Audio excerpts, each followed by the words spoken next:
Five tips on how to be productive. And I'm not talking about that excessive productivity that we have nowadays, right? Because of connectivity, smart devices. I'm talking about the things that we fall short, the things that we actually like to do and we don't. So it's not related to work, your formal job. I'm talking about your hobbies, abilities that you want to explore and you don't on a daily basis. And I understand it's difficult, right? We all have our routines, we have to work a lot. And how do we fill in those things that we want to do, the things that we are postponing, right? One of the things that I have been doing is actually this. I have been making videos and it has been quite fun, but it takes a lot of time. It's not easy. And even though my videos are quite simple, I am alone. I have a tripod, a phone, and that's it. Well, and the mic, right?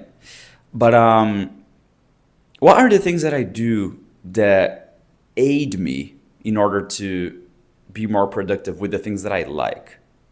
Well, I'm gonna give you five tips on that. So first, drink loads of coffee.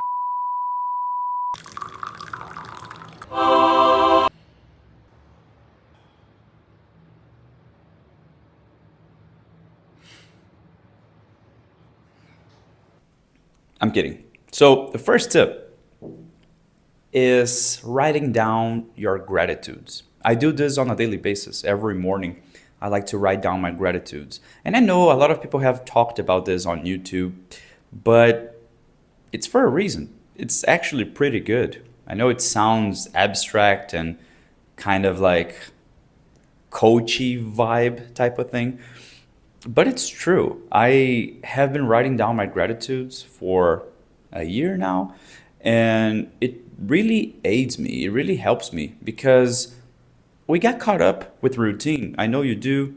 Everyone does. It's hard. We have a lot of things to do, run errands, deal with family, family problems, or sometimes people need something, you need to help. It's hard. Routine is not easy. So, how can we actually practice a hobby during such a busy routine? Well, I think through gratitude that is quite possible because if I start writing down my gratitudes in the morning, I have a brief moment to stop and appreciate the things that I have, the things that I can do. And if I don't put this in practice, I will never actually stop all of a sudden in the middle of the day and say, oof, my life is beautiful, or oof, I have everything that I need. It's quite hard to do that because we're focused, right? When I'm working, I am working. I'm a teacher. I need to have 100% attention on everything that my students are saying to rectify them, to help them. So I'm not going to do this while I'm working, even between breaks, because I am still focused. So doing that in the morning grants me a lot of power because I can actually stop and say, wow, I have a lot of things to be appreciative for. So it's not about the result either, like the things that you write down and you read. It's about the moment. It's about taking 5, 10 minutes to just stop and think about your life, about the things that you like, about the things that actually make you happy. This is a very, very powerful practice. It's for your mental health, right? So it's almost like a meditation. Okay, second tip. As I mentioned, meditation. My second tip would be meditation. Not a type of meditation that people usually have as an imagery, right? Like crossing your legs and which can be very good, but I don't practice this. I am not an expert. I do a type of breathing exercise that is all over YouTube as well. It's the Wim Hof method. If you don't know who Wim Hof is, he's a Dutch superhuman. He is actually nicknamed the Iceman because he has so many amazing feats and record breaking accomplishments. But anyway, he has developed this method that he took from Tumo. I think it's a ethnical group. Um, And basically, this exercise is something that helps you get focused because you hyperventilate with this type of breathing. And once you stop, everything seems extremely clear. So, the things that I like about this meditation, one is it doesn't take much time. Like, if you take 15 minutes or even 10 minutes to do that, but you do it well, you're gonna see a lot of benefits from it. So, you can optimize time by utilizing this meditation. And after you finish, you feel it right away. You feel this weird type of balance between awareness but calmness. So you stress your body. You need to produce a lot of cortisol to make this type of meditation because you're hyperventilating. It's not an easy type of meditation. And while you're doing it, it's not calming, it's kind of stressful. But once you finish it, it's magical. So I highly recommend going through a breathing exercise. And I do it in the morning as well. But you can also do it in the middle of the afternoon. You can do it at night. I like to do it in the morning, but it's up to you. So the third tip is reading. I know that it seems like a type of hobby as well. Like, how can reading aid me and assist me on being productive?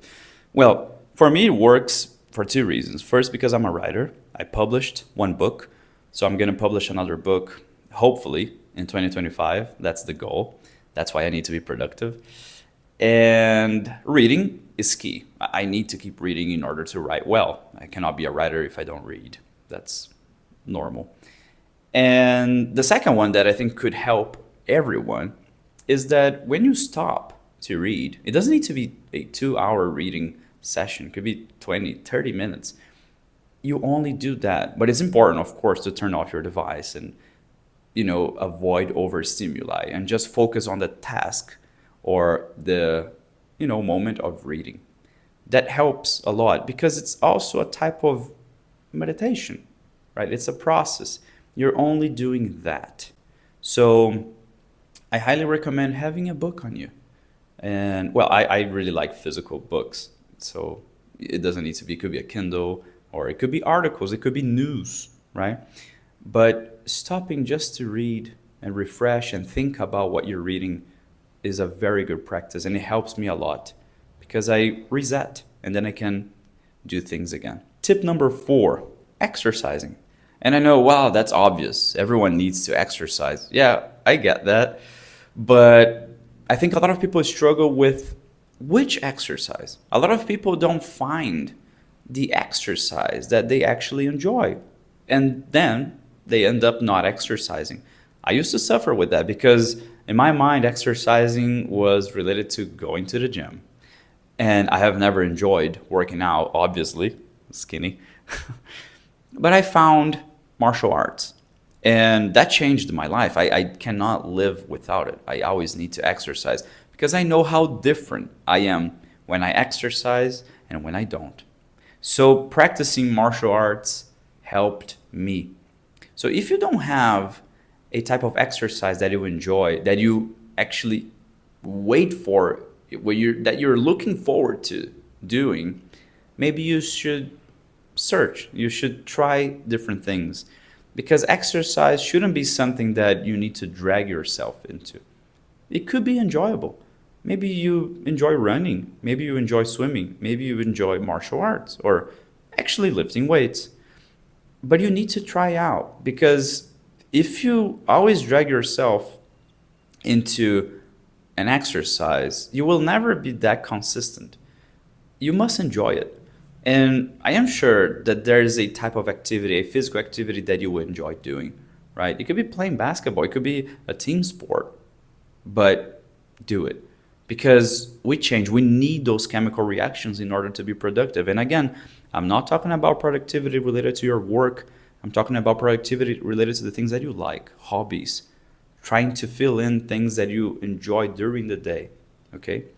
And some can see exercising as a hobby itself, but it can also be a general aid, not only for physical health, but guys, mental health.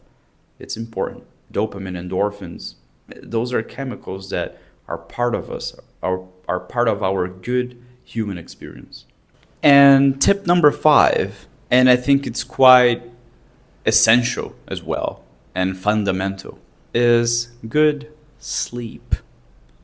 Sleeping is something that sometimes we take it for granted. We overlook it. Sleeping, it's the key for everything. It's as important as exercise. I would say even more. And nowadays, with this overstimuli, a lot of people don't sleep at all or sleep poorly. Guys, sleeping is key. And a lot of people might say, well, but the less I sleep, the more time I have to be productive. But are you going to be productive if you're not sleeping well?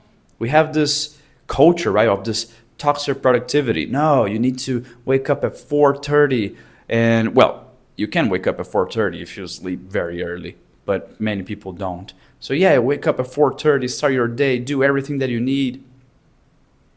You need to sleep.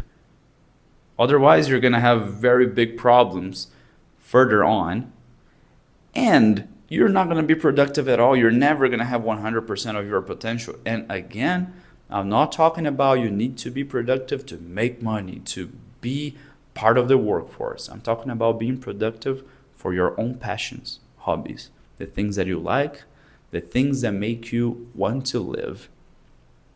Please sleep well. And if you don't sleep well, try to find a moment in the day to get a little nap. It's key. Not sleeping is one of the worst things that you can do. So I take a lot of care of my sleep. I don't use any supplements. I know people that do. I drink chamomile tea or chamomile tea every day, and that helps me a lot to sleep. And of course, turning off my devices, blackout, chamomile tea, adios. That's it. Thank you.